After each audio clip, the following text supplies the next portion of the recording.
You ask Tiger to calculate. This deals with linear inequalities with one unknown. The final result is w greater than 16. Let's solve it step by step. Swap sides.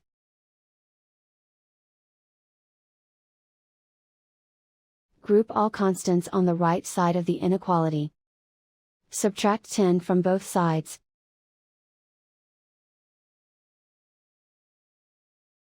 Simplify the arithmetic.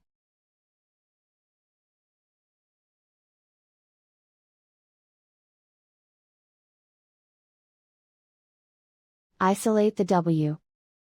Divide both sides by 4.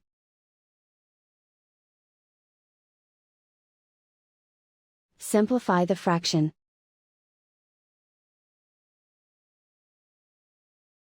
Find the greatest common factor of the numerator and denominator.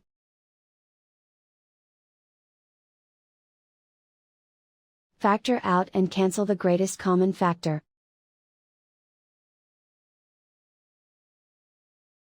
Plot the solution on a coordinate grid. And so the final result is w greater than 16.